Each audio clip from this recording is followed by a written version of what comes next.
हो गया reversible reaction और कॉल्बी रिएक्शन हो गया बराबर है। रिवर्सिबल और कॉल्बी कितने लोगों ने प्रैक्टिस करे घर पे जाके टाइम मिला नहीं करे वो रिएक्शन बहुत इंपॉर्टेंट रिएक्शन है प्रैक्टिस करना पड़ेगा और प्रैक्टिस के बगैर वो रिएक्शन नहीं आते प्रैक्टिस जरूरी है प्रैक्टिस के बाद ही वो रिएक्शन आएगी अगर टेस्ट में अगर प्रैक्टिस आप कर लेंगे तो बहुत परफेक्ट हो जाएंगे और आएंगे तो डायरेक्ट 3 से या 2 मार्क आपको आसानी से मिल जाएंगे तो रिवर्सिबल रिएक्शन में क्या होगा बता सकते हैं रिवर्सिबल रिएक्शन में फिनॉल किस कंपाउंड में कन्वर्ट हुआ कौन से एल्डिहाइड में कन्वर्ट हुआ था कौन सी रिएक्शन थी वो रीमन रिएक्शन तो किस किस के साथ उसको ट्रीट करना पड़ा तो फिनॉल को क्लोरोफॉर्म बराबर है क्लोरोफॉर्म NaOH तो क्या बन गया था सैलिसिल अल्डिहाइड उसका आईपीएसी नाम बता सकते क्या सैलिसिल अल्डिहाइड 2 हाइड्रोक्सी बेंजाल्डिहाइड क्या है भी सैलिसिल अल्डिहाइड कौन सी रिएक्शन थी वो रीमर टीमन रिएक्शन दूसरी कौन सी थी कोल्बे रिएक्शन बता सकते हो कोल्बे रिएक्शन में क्या बना था सैलिसिलिक एसिड आईपीएसी नाम क्या है सैलिसिलिक एसिड का 2 हाइड्रोक्सी बेंजोइक एसिड यानी कि सैलिसिलिक एसिड चलो नेक्स्ट लिखो oxidation of phenol next reaction है भाई oxidation of phenol oxidation of phenol phenol की तकसीर ऑक्सीडेशन ऑफ फेनॉल फेनॉल की तकसीर ऑक्सीडेशन ऑफ फेनॉल फेनॉल की तकसीर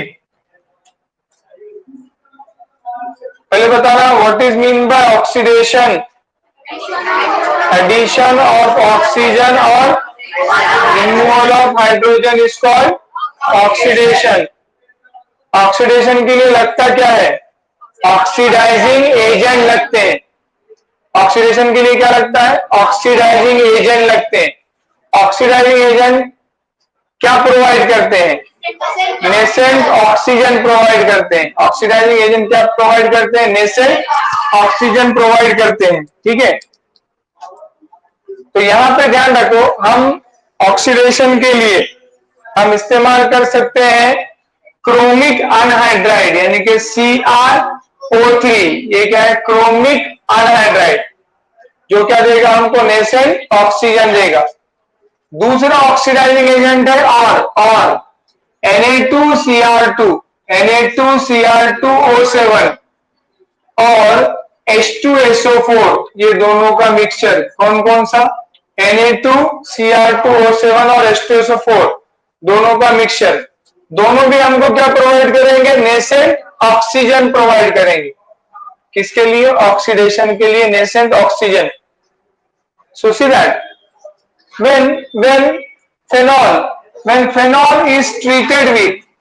when phenol is treated with oxidizing agent like chromic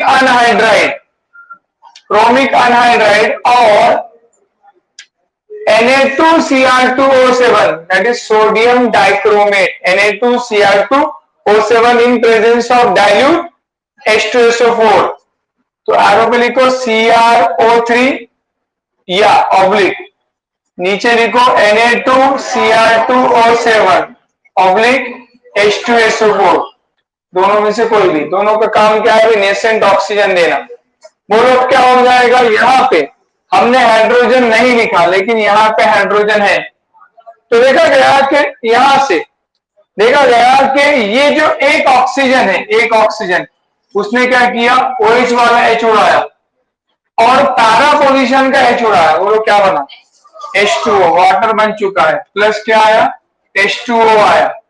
ठीक है, अब यहाँ पे ये जो इलेक्ट्रॉन था, क्योंकि ये गया था तो ये बॉन्ड इधर उतरा, तो ऑक्सीजन और कार्बन बेंजीन का डबल बॉन्ड होते ही इस कार्बन को 5 बॉन्ड हुए, ये बॉन्ड इधर शिफ्ट हुआ, इधर शिफ्ट होते ही क्या होगा, यहाँ सिंगल हुआ, यहाँ डबल हुआ, और ये 5 बॉन्ड हो गए, और ये किधर उतरा, ये जो बॉन्ड था नीचे उतरा, और ये ऑक्सीजन आपके डबल बॉन्ड से कहां पे अटैच हो गया, बेंजीन रिंग के पैरा पोजीशन पे ऐड हुआ। थोड़ा सा ध्यान दो, अब ऊपर क्या हो गया, डबल बॉन्ड ओ हो गया, एच गया उसका, यहाँ सिंगल हुआ, ध्यान दो उधर देखो, यहाँ पे क्या है, डबल है, यहाँ पे भी डबल है, और यहाँ पे डबल है, नीचे क्या आ गया, ऑक्सीजन आ गया। बोलो, एडिशन ऑफ ऑक्सीजन और removal of hydrogen.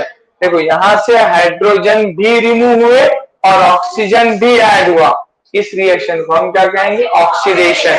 What is oxidation, addition of oxygen और रिमूवल ऑफ हाइड्रोजन।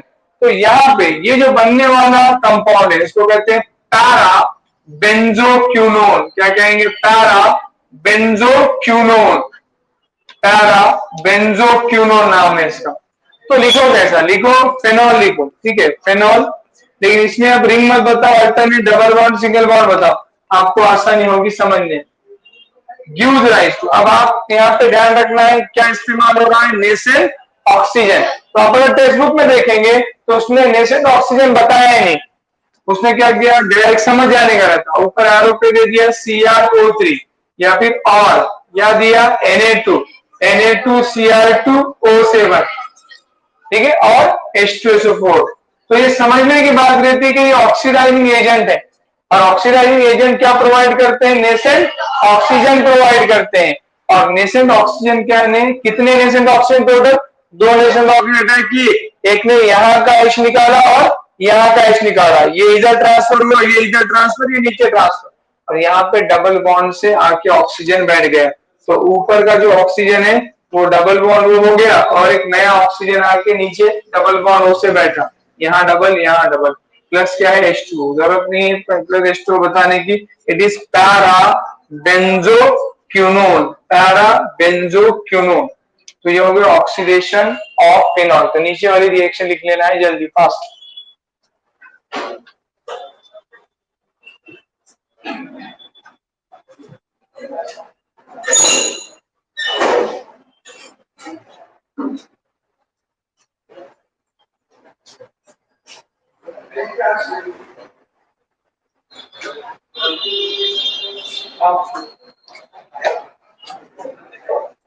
देगा तुम आगे का देगा नहीं,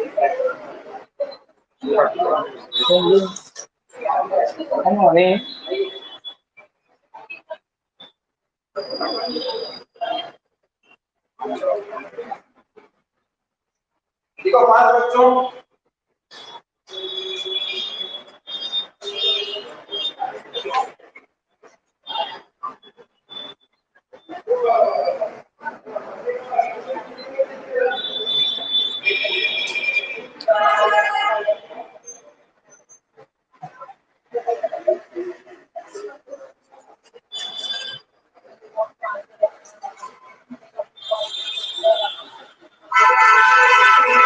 हो गया।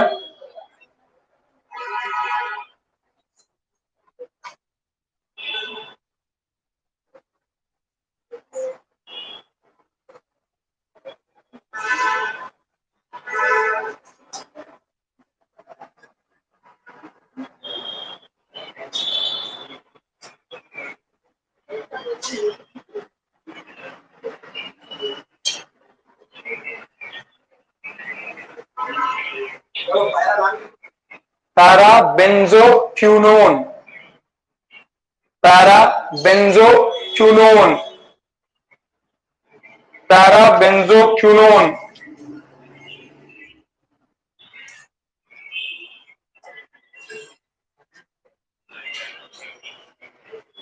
हो गया। नेक्स्ट है देखो, catalytic reduction of phenol.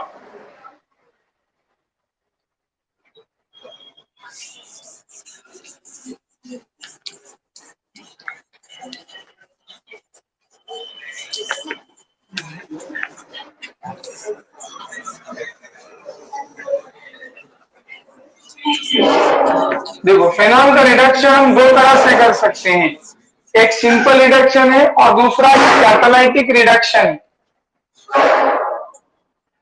So next reaction है कैटालाइटिक। देख लो, समझ लो पहले catalytic reduction. Catalytic reduction of phenol. Phenol की तमासी तहवील, फेनॉल की तमासी तहवील, catalytic reduction of phenol, phenol की तमासी तहवील। तो ध्यान रखो, अगर फेनॉल, फेनॉल में से हाइड्रोजन गैस पास किया जाए in the presence of nickel as a catalyst. देखो हमने catalytic reduction, what is mean by reduction? Addition of hydrogen is called reduction और removal of oxygen is called reduction. और अगर catalyst के presence में hydrogen gas pass की जाए तो उसको हम क्या कहेंगे? कैटालाइटिक रिडक्शन कहेंगे। कौन सा कैटलिस्ट है? निकेल। अब यहाँ पे ध्यान रखो, मैंने हाइड्रोजन नहीं लिखा, लेकिन यहाँ पे टोटल एक हाइड्रोजन ऑलरेडी मौजूद है। अब जैसे हमने हाइड्रोजन गैस पास किया फेनॉल से, तो टोटल कितने डबल बॉन्ड है भाई इसके अंदर? 3 डबल बॉन्ड है बेंजीन रिंग, और 3 हाइड्रोजन के मॉलिक्यूल पार्टिसिपेट होंगे, ये बॉन्ड ब्रेक हो जाएगा। अब एक हाइड्रोजन मिलेगा किसको? इस कार्बन को, और एक हाइड्रोजन मिलेगा इस कार्बन। सेम उसी तरीके से ये बॉन्ड ब्रेक हुआ और एक हाइड्रोजन मिला इस कार्बन को, एक हाइड्रोजन मिला इस कार्बन को, ये बॉन्ड भी ब्रेक हो गया। एक हाइड्रोजन मिला इस कार्बन को, एक हाइड्रोजन मिला इस कार्बन को। थोड़ा सा ध्यान दो, अब यहाँ पे पूरे डबल बॉन्ड ब्रेक हो चुके हैं और वो क्या में कन्वर्ट हुए? सिंगल बॉन्ड में। अब यहाँ पे OH है और H है, यहाँ पे हर कार्बन पे कितने कितने OH है भाई? दो, सॉरी कितने कितने H है? 2 H आके, पहले से H था, अब एक एक और एक आके एडिशनल अटैच हो गया इस तरह से। तो लिखना कैसे आपको? लिखना है, देखो सिंपल तरीका है, लिखना है आपको फेनॉल बनाना है, alternate double bond single bond लगाने हैं, plus how many H2? 3H2 gives rise to in the presence of nickel at about 433 kelvin temperature. तो बॉन्ड लाइन फॉर्मूले में वो हाइड्रोजन बताने की जरूरत नहीं रहती, समझने के लिए मैंने आपको बताया, हाइड्रोजन बताने की जरूरत नहीं है। तो पूरे डबल बॉन्ड क्या में कन्वर्ट कर देना? Single bond. तो ये फेनॉल था। अब क्या वो फेनॉल है? नहीं है, उसका नाम है साइक्लोहेक्सानॉल। साइक्लोहेक्सानॉल। तो फेनॉल क्या में कन्वर्ट हो चुका है? साइक्लोहेक्सानॉल में कन्वर्ट हो चुका है। तो सिंपल पूरे डबल बॉन्ड क्या में कन्वर्ट हो गए? सिंगल बॉन्ड में कन्वर्ट हो चुके हैं। उसी तरह से रिडक्शन ऑफ फेनॉल, इसी के अंदर और एक रिएक्शन है रिडक्शन ऑफ फेनॉल। पहले हमने क्या किया था? कैटालाइटिक रिडक्शन किया था, अब सिर्फ reduction of phenol. So again when phenol is treated with Zn dust, तो हम क्या करेंगे? फेनॉल को Zn डस्ट के साथ, Zn डस्ट के साथ ट्रीट करेंगे। Zn डस्ट यानी कि जिंक का चूरा डालेंगे फेनॉल के अंदर। तो क्या देखा गया कि जो Zn एटम है, Zn ने क्या किया? इस ऑक्सीजन को खींच लिया, इस ऑक्सीजन को खींच के क्या बनाया? ZnO बनाया, और ये अपना H कहां पे जाके बैठ गया? बेंजीन रिंग पे बैठ गया। तो जाहिर सी बात है कि जब बेंजीन रिंग पे वो बैठा, तो यहाँ पे क्या आ जाएगा? H आएगा, प्लस क्या होगा? ZnO। H बताने की जरूरत है कि बॉन्ड लाइन फॉर्मूले में नहीं है, तो सिर्फ हम क्या करेंगे भाई? फेनॉल लेंगे, phenol that is OH plus Zn atom gives rise to क्या हो जाएगा? Benzene, formation of benzene, plus क्या रहेगा? ZnO। बोलो क्या हुआ यहाँ पे? एडिशन, देखो क्या था? रिडक्शन, रिडक्शन है, एडिशन ऑफ हाइड्रोजन और रिमूवल ऑफ ऑक्सीजन, दोनों हुआ। ऑक्सीजन रिमूव भी हुआ और हाइड्रोजन ऐड भी हुआ, इसलिए ये क्या है? सिंपल रिडक्शन है। तो सिंपल रिडक्शन होता है जिंक के साथ, तो जिंक के साथ अगर रिडक्शन हुआ तो फेनॉल बन गया बेंजीन। क्या नाम है इसका? It is benzene. और अगर कैटालाइटिक रिडक्शन हुआ तो फेनॉल क्या में तब्दील हो जाएगा? साइक्लोहेक्सानॉल में कन्वर्ट हो गया। दोनों रिएक्शन लिख लेना है, फेनॉल यहाँ पे खत्म हुआ है।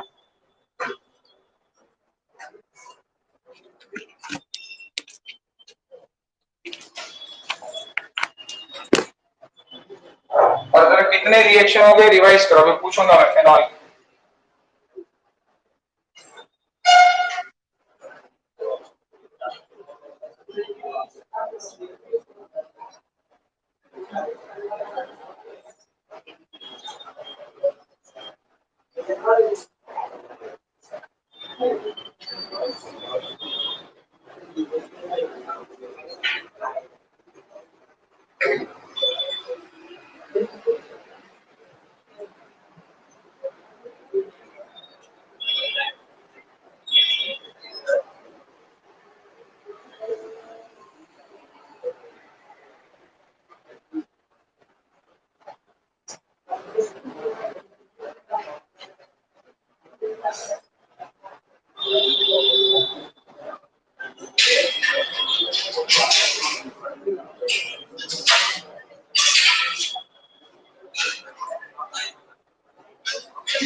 नेक्स्ट देखो preparation of ethers.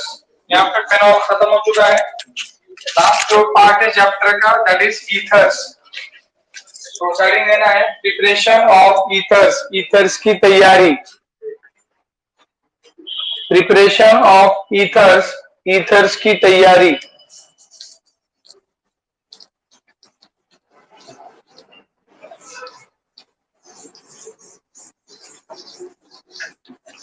Preparation of ethers, ethers की तैयारी। सबसे पहला मेथड है dehydration of alcohols. First method dehydration of alcohols, alcohol की नाआबिदगी। डिहाइड्रेशन ऑफ अल्कोहल्स, अल्कोहल की नाआबिदगी। डिहाइड्रेशन ऑफ अल्कोहल्स, अल्कोहल्स की नाआबिदगी। So first of all what is mean by dehydration? क्या होता है अभी डिहाइड्रेशन का मतलब? डिहाइड्रेशन, देखो डिहाइड्रेशन का मतलब होता है removal of water. Removal of water यानी कि पानी के सालिमे का अखराज। Removal of water is called dehydration. पानी के सालिम का अखराज, डिहाइड्रेशन। अब अल्कोहल से हमको क्या करना है भाई, क्या बनाना है, ईथर बनाना है। तो अल्कोहल का क्या करना है, डिहाइड्रेशन करना है, अल्कोहल से वाटर निकालना है। अब वाटर अपने आप तो नहीं निकलेगा, कोई ना कोई चीज डालना पड़ेगी जो कि वाटर निकाल ले अल्कोहल से और ईथर बना दे। वो चीज है डिहाइड्रेटिंग एजेंट, जो वाटर निकालेगा उसको हम क्या बोलेंगे, डिहाइड्रेटिंग एजेंट। डिहाइड्रेटिंग एजेंट यानी कि ना आबीदा मुतामुल, डिहाइड्रेटिंग एजेंट यानी कि ना आबीदा मुतामुल। तो वो हम दो तरह के डिहाइड्रेटिंग एजेंट इस्तेमाल कर सकते हैं। पहला है कॉन्सेंट्रेटेड सल्फ्यूरिक एसिड, मुर्तकिज सल्फ्यूरिक एसिड। दूसरी चीज है जो वाटर को खींचेगी अल्कोहल से, वो है H3PO4 यानी कि फास्फोरिक एसिड। ये दोनों डिहाइड्रेटिंग एजेंट्स हैं जो क्या करेंगे, वाटर मॉलिक्यूल को निकालेंगे किससे, अल्कोहल से, और क्या बनाएंगे उसको, ईथर बनाएंगे। अब यहां पे ध्यान दो, मैं जनरल रिएक्शन लिख रहा हूं ROH। तो दो मॉलिक्यूल पार्टिसिपेट होंगे, अब उल्टा लिखते जाना, HOR gives rise to, in the presence of concentrated CuNC, मुर्तकिज sulphuric acid, at about 413 kelvin temperature. ये इंपॉर्टेंट है, कितना टेम्परेचर रखना है, 413। वाटर निकलेगा भाई, दो मॉलिक्यूल्स पार्टिसिपेट हो रहे हैं, वाटर निकालना है, बोल सकते क्या होगा, यहाँ पे H निकलेगा, यहाँ के OH के साथ निकल जाएगा वाटर, और ये अपना R जाके बैठेंगे किस पे, O पे, क्या बन गया, ROR प्लस H2O। ROR किसका फॉर्मूला है, ईथर का है। क्या बना, ईथर बना। किससे बना ईथर, अल्कोहल से बना। अल्कोहल से क्या निकला, वाटर मॉलिक्यूल, इसलिए इस रिएक्शन को हम कहेंगे नाभिदगी डिहाइड्रेशन। किसके वजह से निकला, डिहाइड्रेटिंग एजेंट। कौन है वो, कॉन्सेंट्रेटेड H2SO4। अब for example CH3OH plus HOCH3 gives rise to, at about 413 Kelvin temperature, concentrated H2SO4, 413 Kelvin temperature, क्या बनेगा, CH3OCH3 प्लस H2O। नाम क्या है इसका, मीथॉक्सी मीथेन यानी कि डाई मीथाइल ईथर। दो अलग अलग लिखने की जरूरत नहीं है, एक ही बार लिखो, टू कर दो, 2CH3OH गिव्स राइज टू, यही कंडीशन कॉन्सेंट्रेटेड H2SO4 और 413 केल्विन। बोलो क्या होगा, याद रखना जो अल्काइल ग्रुप है उसको ऑक्सीजन से जोड़ देना, एक का H जा रहा है, एक का OH जा रहा है, तो ये बाजू वाला चीज से जोड़ना, तो क्या हो जाएगा, CH3OCH3 प्लस क्या होगा, H2O। आया समझ में,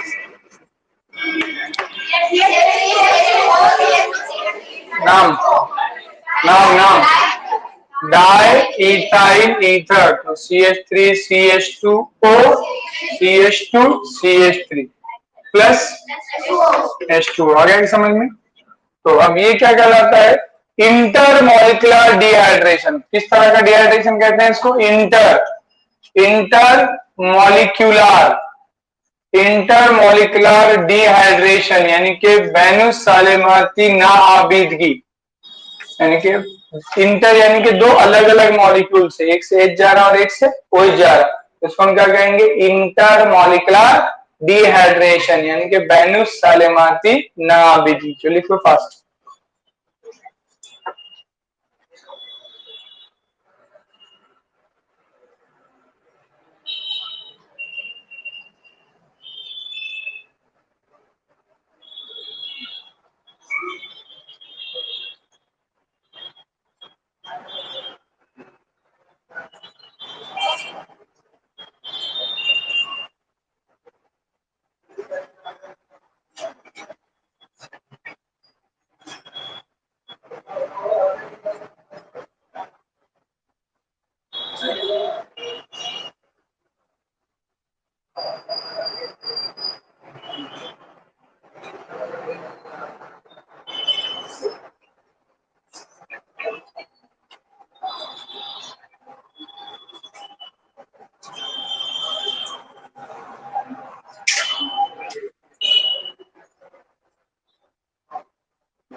Venus Talemarti na abidgi. Venus Talemarti na abidgi.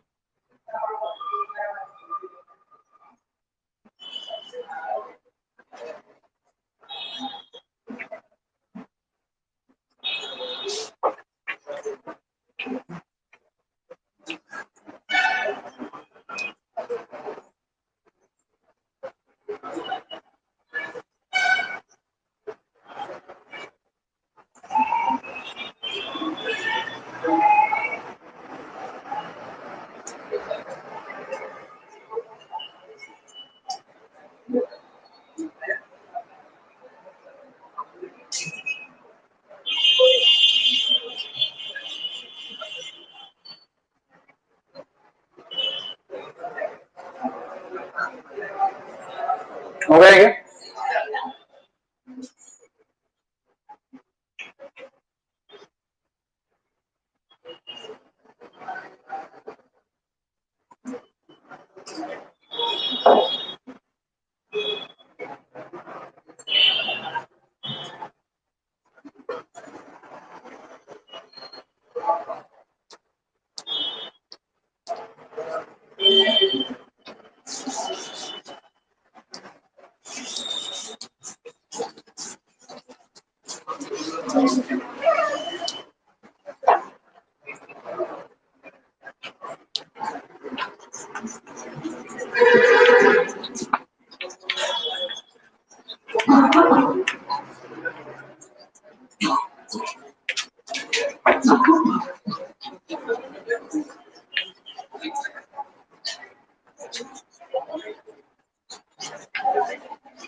So next part है mechanism of intermolecular dehydration of alcohol.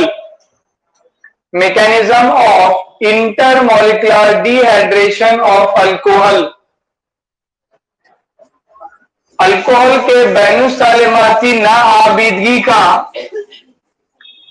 Alcohol के वेनुस तालेमाती ना आबिदगी का मेकानियात.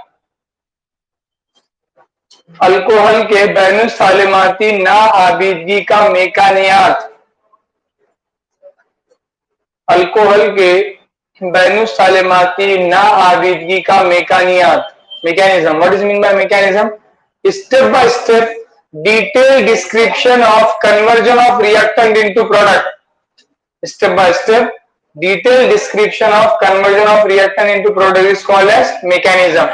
तो हमने तो अल्कोहल मिला दिया था और उसमें हमने H2SO4 डाल के गर्म कर दिया, तो एक्चुअल हुआ कैसे, वाटर कैसे निकला, स्टेप बाय स्टेप एसिड ने क्या किया शुरू में, और कैसे स्टेप बाय स्टेप रिएक्शन हुई, और कैसे अल्कोहल से वाटर निकल के दो मॉलिक्यूल जुड़ के ईथर बन गया. इसको डिटेल में तफसील में बताना, क्या कहते हैं इसको, मैकेनिज्म कहते हैं. तो देखो पहले देख लो कि हमने इस्तेमाल किया था भाई इथाइल अल्कोहल, तो दो मॉलिक्यूल थे भाई इथाइल अल्कोहल के CH3 CH2OH, एक मॉलिक्यूल प्लस दूसरा मॉलिक्यूल HO CH2 CH3. किसके साथ रिएक्शन की गई थी इसकी, कॉन्सेंट्रेटेड सल्फ्यूरिक एसिड. एसिड का क्या काम है भाई, H+ देना, बराबर है. At about 413 Kelvin temperature water निकला और दोनों जुड़ गए. लेकिन ये वाटर किस तरह से निकला, एक मॉलिक्यूल का H और दूसरे का OH. तो एक्चुअल रिएक्शन ये 3 स्टेप में होती है. कितने स्टेप होते हैं, 3 स्टेप. तो पहली जो स्टेप है वो है protonation. First step is protonation. Protonation. तो जैसे देखो हमने जैसे हमने अल्कोहल में एसिड डाला था, अल्कोहल CH3CH2OH इथाइल अल्कोहल है, और आप जानते हो कि ऑक्सीजन को दो बॉन्ड होते हैं तो उसके पास दो लोन पेयर होते हैं, यानी कि आजाद इलेक्ट्रॉन की जोड़ियां होती। हमने एसिड डाला था, बोलो एसिड क्या देगा, एसिड H+ देगा, बराबर है। H+ को क्या कहते हैं, प्रोटॉन कहते हैं। तो ये H+ है, प्लस का क्या मतलब, उसके पास इलेक्ट्रॉन नहीं है, मतलब वो कंगाल हो चुका है। तो ऑब्वियसली कंगाल होगा तो वो क्या करेगा, इलेक्ट्रॉन की तलाश करेगा। कहाँ दिख रहे, तो उसको इलेक्ट्रॉन दिख रहे क्या कहीं, हाँ ऑक्सीजन के लोन पेयर दिख रहे उसको, ठीक है भाई। तो वो क्या करता, आके अटैच हो जाता किसके ऊपर, ऑक्सीजन के ऊपर। लेकिन आ रहा तो कंगाल आ रहा भाई, कंगाल आ रहा तो ऑब्वियसली वो इलेक्ट्रॉन ले लेगा, एक पेयर ले लेगा किसका, ऑक्सीजन का, और उस पर बैठ जाएगा। अब उसके ले लिया भाई तो उसको लॉस हो गया, उसको लॉस हो गया तो उस ऑक्सीजन पे क्या आ जाएगा, पॉजिटिव चार्ज, क्योंकि उन्हें तो इलेक्ट्रॉन लेके नहीं आया था, कंगाल आया था। तो किसने इलेक्ट्रॉन, किसके इलेक्ट्रॉन ले लिया, उसने ऑक्सीजन के इलेक्ट्रॉन ले लिया और बैठ गया। तो ऑब्वियसली अब उसको देखो कितने बॉन्ड हो गए उस ऑक्सीजन को, 3, और उसके ऊपर 2 लोन पेयर के बजाय 1 लोन पेयर, एक कहां गया, एक H+ के जरिए से इस्तेमाल कर लिया गया बॉन्ड बनाने के लिए। तो इसको कहेंगे protonation. What is protonation, addition of proton to alcohol is called as protonation हो गया। अब ऑब्वियसली अपना ऑक्सीजन तो भाई ये मोर इलेक्ट्रोनेगेटिव ताकतवर एटम है, आपको पता है कितने नंबर का कमीना है, दूसरे नंबर का कमीना है। पहला फ्लोरीन है और दूसरा ऑक्सीजन है, और उसको जो पॉजिटिव चार्ज आया तो उन्हें बर्दाश्त करेंगे कभी नहीं करेंगे। अब वो क्या करेगा, इलेक्ट्रॉन को खींचना शुरू करेंगे। किधर से खींचेगा, उन्हें बाजू वाले कार्बन से। तो परेशान हो गया, उन्हें पॉजिटिव चार्ज आ गया, तो जैसे वो उसकी तरफ इलेक्ट्रॉन खींचना शुरू करेगा। ध्यान दो, ये जो अपना प्रोटोनेटेड अल्कोहल है CH3CH2OH, ये पॉजिटिव और एक लोन पे, अब ये इलेक्ट्रॉन खींच रहा है। तो झट से अपना जो दूसरा अल्कोहल का मॉलिक्यूल, कितने अल्कोहल के मॉलिक्यूल पार्टिसिपेट हुए थे, 2 अल्कोहल के मॉलिक्यूल पार्टिसिपेट हुए। तो कैटलिस्ट देखो बहुत कम अमाउंट में डाला जाता है, एसिड बहुत कम डालते, तो कुछ अल्कोहल के मॉलिक्यूल का प्रोटोनेशन हो जाता है, लेकिन कुछ अल्कोहल के मॉलिक्यूल अभी भी वैसे ही बाकी हैं। तो कौन परेशान है, इधर इधर अपना ऑक्सीजन परेशान है, और वो इलेक्ट्रॉन खींच रहा है। किधर से इलेक्ट्रॉन खींचता, उन्हें इस कार्बन से इलेक्ट्रॉन खींचता और बॉन्ड तोड़ने की कोशिश करता, क्योंकि उन्हें कमी ना है। उसके जब पैसे छीन लिए गए, किससे, प्रोटॉन ने छीन लिया, तो अब वो क्या करेगा, बाजू वाले से खींच रहा, तो इसके ऊपर क्या आ जाएगा, पार्शियल पॉजिटिव चार्ज, इन्हें खींचने की कोशिश कर रहा है। और जैसे इस पे पार्शियल पॉजिटिव चार्ज आएगा, अपना दूसरा अल्कोहल का मॉलिक्यूल क्या करता, अपने लोन पेयर लाके इससे अटैच होना शुरू कर देता, और इससे अटैच जैसे होगा तो इन्हें क्या करता, तोड़ना शुरू कर देता।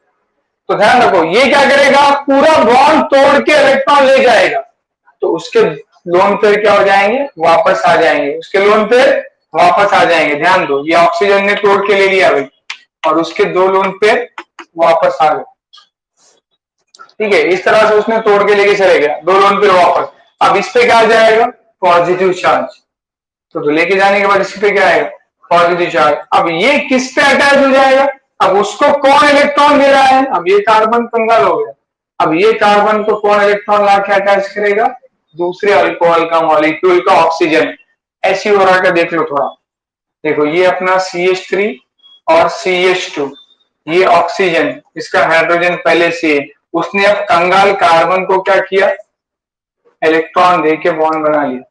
तो पहले इसके पास कितने लोन पेयर थे, 2 थे, अब लेकिन इसने इस्तेमाल किया इस कार्बन के लिए, तो उसके ऊपर अब कितने लोन पेयर बचे, 1, और उस पर क्या आ गया, पॉजिटिव चार्ज आ गया। फिर से कौन परेशान, दूसरे अल्कोहल का ऑक्सीजन परेशान। फिर वो क्या करेगा भाई, अब फिर से ये थर्ड स्टेप है, थर्ड स्टेप है डीप्रोटोनेशन, यानी कि प्रोटॉन का अखराज, डी प्रोटोनेशन। पहली स्टेप में क्या हुआ था, प्रोटोनेशन हुआ, और तीसरी स्टेप में क्या हो रहा है, deprotonation. What is mean bye D, removal, dehydration, अभी देखिए अपन ने वाटर का रिमूवल। अब यहाँ थर्ड स्टेप में कौन निकल रहा, प्रोटॉन। तो अब आपको जो अपना प्रोटोनेटेड ईथर है, वो जो प्रोडक्ट बना उसको दोबारा लिखना है, उसको दोबारा लिखना है, ठीक है। यहाँ पे क्या है, H है, और इस पे क्या है, पॉजिटिव चार्ज।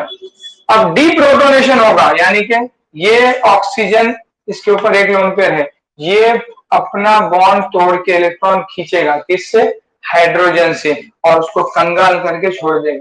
अब उसको कंगाल करके छोड़ा, उसके लोन पे वापस आ गए, तो CH3 CH2O, फिर CH2 CH3, कितने लोन पे वापस आ गए? दो लोन पे वापस आ गए, यानी कि 4 इलेक्ट्रॉन, पहले 2 थे, इसने बॉन्ड तोड़ के इलेक्ट्रॉन लिया और चल भाग गया बोल के किसको निकाल दिया? प्रोटॉन को वापस निकाल दिया। शुरू किसने किया था रिएक्शन? H प्लस ने, और लास्ट में क्या हो गया? H प्लस वापस आ गया। तो ऐसा सब्सटेंस जो शुरू में रिएक्शन को शुरू करता है और लास्ट में निकल जाता है, उसको कैटलिस्ट कहते हैं। क्या कहते हैं उसको?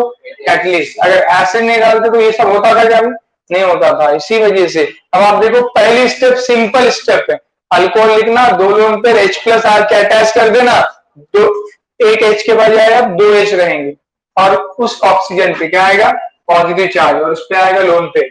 फिर इसको दोबारा लिखना, सेम CH3 CH2OHH, और ये पॉजिटिव चार्ज, और फिर ये दूसरा अल्कोहल का मॉलिक्यूल, दो मॉलिक्यूल पार्टिसिपेट हुए थे, CH3 CH2OH, लेकिन H नीचे लिखना, और ये O को किससे अटैच करना? इस अल्किल ग्रुप से, इस वाटर को डिटैच करना, वाटर निकल गया, और ये CH3 CH2OH CH2 CH3, अब किस पे पॉजिटिव चार्ज आया? इस ऑक्सीजन पे पॉजिटिव चार्ज आया। फिर थर्ड स्टेप में इसको दोबारा लिखना, ऊपर का ब्रैकेट लिखना, CH3 CHO CH2 CH3 and H। अब तीसरी स्टेप में क्या करना है आपको? ये प्रोटॉन को निकाल देना है, ऑक्सीजन के दो लोन पर वापस आ जाएंगे और H प्लस रिलीज हो जाएगा। इस तरह से हम जब अल्कोहल में एसिड डाल के गर्म करते हैं तो 3 स्टेप होते हैं। पहला है प्रोटोनेशन, फिर SN2, SN2 क्यों बोले इसको? Simultaneously attachment and simultaneously detachment, साथ ही ये जुड़ा और वो टूटा, ये अल्कोहल जुड़ रहा और वाटर टूट रहा है, इसको हमने बोले थे SN2, पिछले चैप्टर में जो थे सबको मालूम है व्हाट इज SN2, ठीक है। और तीसरी स्टेप में क्या हो गया? डीप्रोटोनेशन हो गया। लिख लो फास्ट, 3 स्टेप, एक एक मार्क के लिए एक स्टेप होती है, एक स्टेप सही लिख लिए कि 1 मार्क, दूसरी स्टेप लिखिए कि 2 मार्क, 3 मार्क के लिए मैकेनिज्म आता है intermolecular dehydration of alcohol to ether.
हो गया?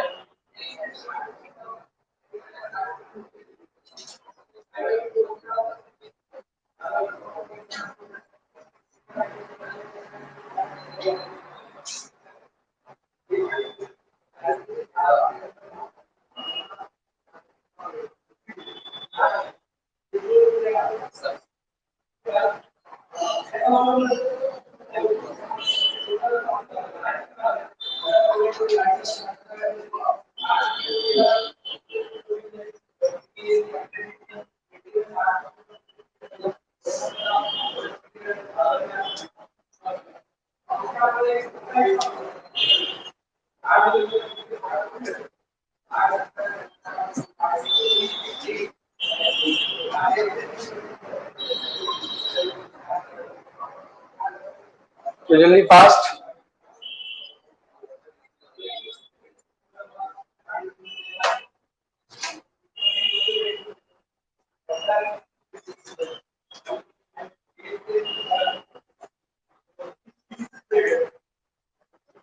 डीप्रोटोनेशन, पहला स्टेप था प्रोटोनेशन, दूसरा SN2 और तीसरा डीप्रोटोनेशन।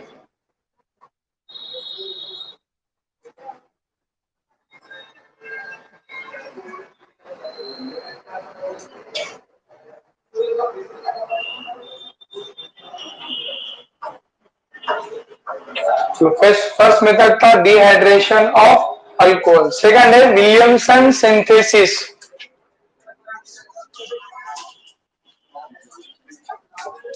सेकंड मेथड है ईथर प्रिपरेशन का Williamson synthesis.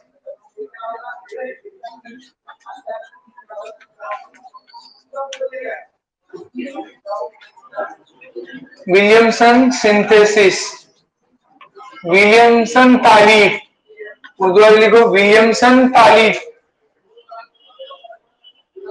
Williamson synthesis, Williamson तालीफ। सिंथेसिस को तालीफ कहते हैं उर्दू में। विलियमसन साइंटिस्ट का नाम है।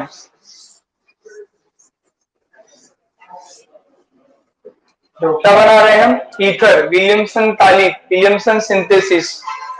ध्यान रखना है, अगर इस सिंथेसिस में हम अल्किल हलाइड का रिएक्शन, किसका रिएक्शन? Alkyl halides. क्या है general formula alkyl halide? RX। इसका रिएक्शन हम करते हैं सोडियम या पोटेशियम अल्कोक्साइड। देखो sodium alkoxide, RONA, sodium alkoxide. Alkyl group के साथ ऑक्सीजन हो तो हम क्या कहेंगे उसको? अल्कोक्साइड कहेंगे। तो सोडियम के बजाय पोटेशियम भी हो सकता है। उसी तरह से अल्किल हलाइड का रिएक्शन अगर हमने सोडियम अरिल ऑक्साइड के साथ, Na+O- होता है AR का क्या मतलब? Benzene ring. So alkyl halide का रिएक्शन, अल्किल हलाइड का रिएक्शन सोडियम अल्कोक्साइड और सोडियम अरिल ऑक्साइड, यहाँ पे भाई AR है, AR यानी कि एरोमेटिक रिंग, बेंजीन रिंग के साथ करें तो क्या होगा बता सकते हैं? क्या होगा? इधर का X जाएगा किसके साथ? भी Na के साथ। इधर का X जाएगा किसके साथ? Na के साथ। और ये R किस पे अटैच हो जाएगा? O पे। बन रहा है ईथर, क्या हो जाएगा? ROR, ठीक है। और इधर ROAR प्लस क्या रहेगा? NaX, और इधर भी क्या रहेगा? NaX। तो विलियमसन ने क्या किया था? अल्किल हलाइड का रिएक्शन किया सोडियम अल्कोक्साइड या सोडियम अरिल ऑक्साइड के साथ, तो क्या मिल गया उसको? ईथर मिल गया। For example alkyl halide low, Mithil bromide CH3Br plus, इसका रिएक्शन करो सोडियम मिथॉक्साइड के साथ, क्या रहेगा भाई फॉर्मूला सोडियम मिथॉक्साइड का? CH3ONA। ये सोडियम मिथाइल ग्रुप के साथ ऑक्सीजन है तो क्या बोलेंगे इसको? Methoxide, sodium methoxide. बोलो क्या बनेगा? उसी तरीके से मिथाइल ब्रोमाइड का रिएक्शन करो सोडियम फिनॉक्साइड के साथ, क्या रहेगा फॉर्मूला सोडियम फिनॉक्साइड का? Benzene ring, sodium phenoxide. ये बेंजीन रिंग भी बना सकते हैं आप, AR भी लिख सकते हैं, PH भी लिख सकते हैं, सबका मतलब एक ही है। बोलो क्या बनेगा? क्या बनेगा? CH3OCH3 प्लस NaBr, क्या बन गया? Di methyl ether. उसी तरह से यहां क्या बनेगा? CH3OC6H5 प्लस NaBr, यानी कि ये हो गया मिथाइल फिनाइल ईथर, जिसको एनिसोल भी कहते हैं, नॉमेनक्लेचर कहते हैं। मीथाइल फिनाइल ईथर का क्या नाम था? एनिसोल। ठीक है, लिख लो फास्ट।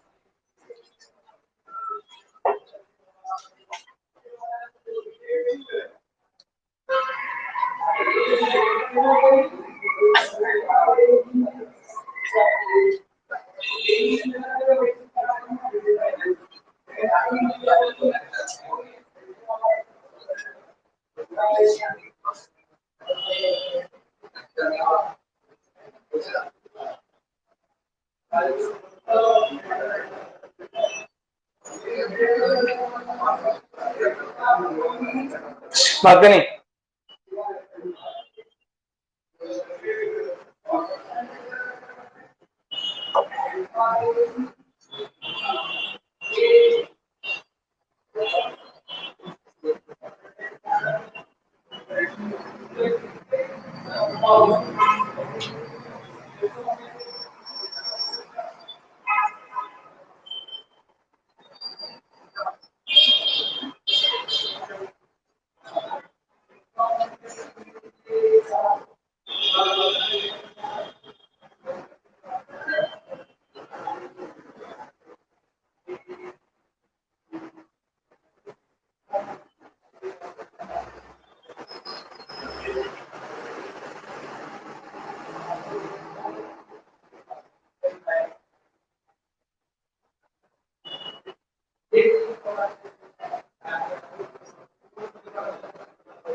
हो गया?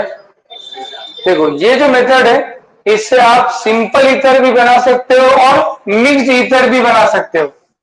दोनों तरह के ईथर बना सकते हैं, simple as well as mixed. देखो अब मुझे अगर सपोज डाइमीथाइल ईथर बनाना था, तो मैंने क्या लिया अभी? मीथाइल ब्रोमाइड लिया और सोडियम मिथॉक्साइड लिया। अब मुझे अगर इथाइल मीथाइल ईथर बनाना है, क्या बनाना है? इथाइल मीथाइल ईथर, यानी कि एक साइड इथाइल ग्रुप आना और एक साइड मीथाइल ग्रुप आना। तो सवाल ये पैदा होता है कि भाई मैं ज्यादा कार्बन वाला अल्किल हैलाइड लूं या ज्यादा कार्बन वाला अल्कोक्साइड लूं? देख लो पहले।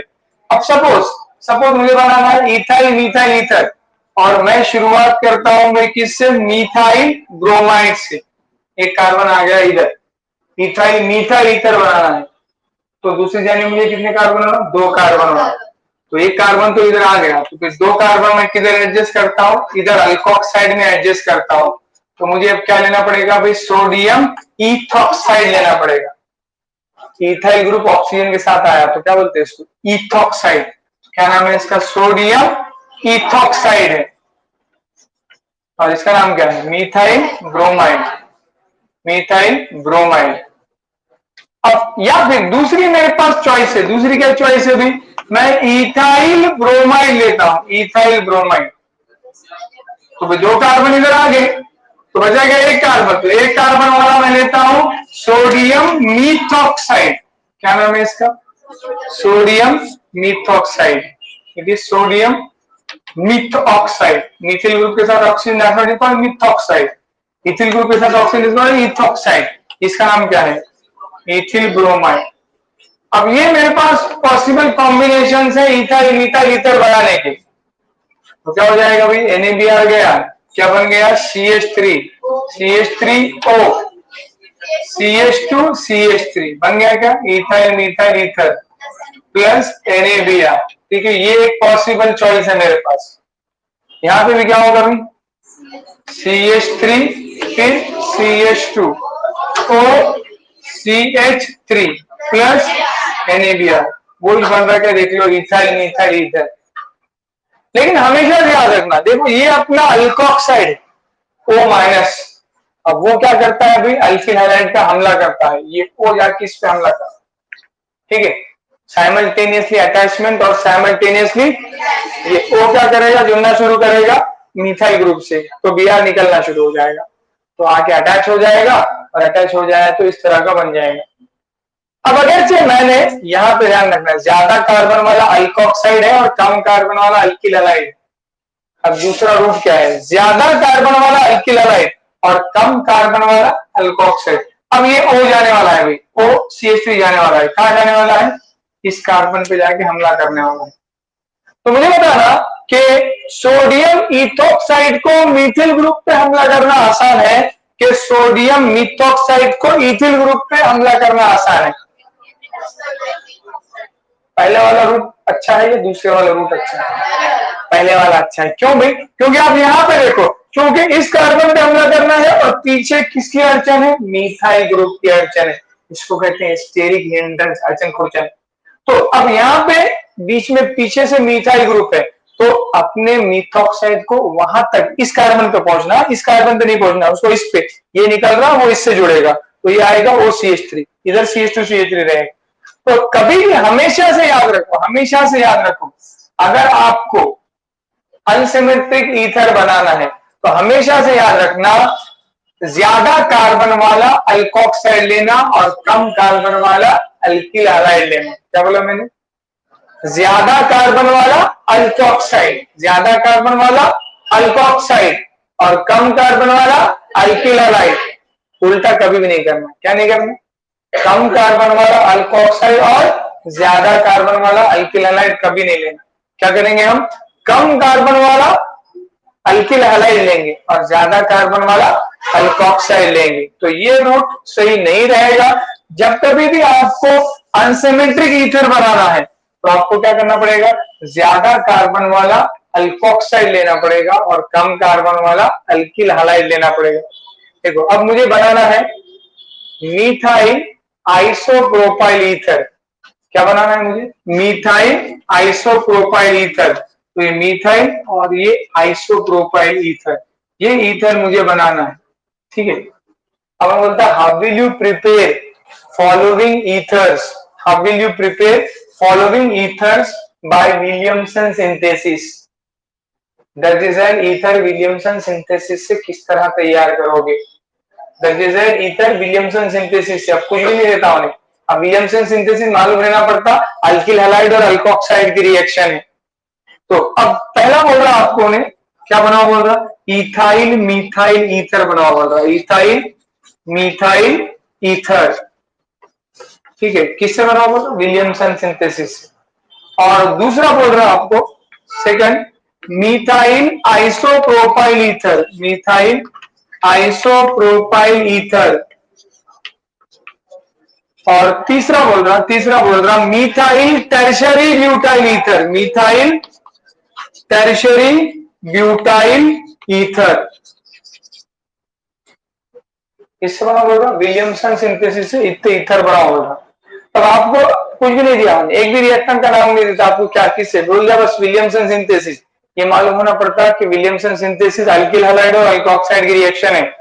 और अगर अनसिमेट्रिक ईथर है तो ज्यादा कार्बन वाला अल्कोक्साइड और कम कार्बन वाला अल्किल हैलाइड, ज्यादा कार्बन वाला अल्कोक्साइड। तो अब मुझे इथाइल मिथाइल ईथर बनाना था, तो पहले क्या करना, प्रोडक्ट लिख लेना CH3O CH2 CH3, फिर वापस पीछे आना। अब क्या करना है आपको, इसको तोड़ना है, इसको लगाना है Na और इसको लगाना है हेलोजन या तो क्लोरीन या ब्रोमीन। तो क्यों, तो ज्यादा कार्बन वाला क्या होना अपने को, अल्कोक्साइड होना, और कम कार्बन वाला क्या होना, अल्किल हैलाइड। क्लियर हो गया क्या? दूसरा क्या बना होगा, दूसरा बना होगा हाँ मिथिल आइसोप्रोपाइल ईथर। तो मिथिल आइसोप्रोपाइल ईथर पहले लिख लेंगे। मिथिल आइसोप्रोपाइल ईथर कैसे रहेंगे भाई, CH3 फिर O CH CH3 CH3 है क्या, बोलो मिथिल आइसोप्रोपाइल ईथर। अब इधर पीछे आओ, बोलो CH3Br। कम कार्बन वाला क्या होना अपने को, अल्किल हैलाइड होना, CH3Br। ठीक है, ये CH3Br, तो इधर क्या आएगा, Na आएगा, तो Na आएगा इधर प्लस, फिर O माइनस, फिर CH और CH3 और इधर CH3। तो ये हो गया सोडियम आइसोप्रोपोक्साइड। क्या नाम है इसका, सोडियम आइसोप्रोपोक्साइड, सोडियम आइसोप्रोपोक्साइड। देखो नेक्स्ट क्या बनाना है आपको, प्लस क्या है, NaBr।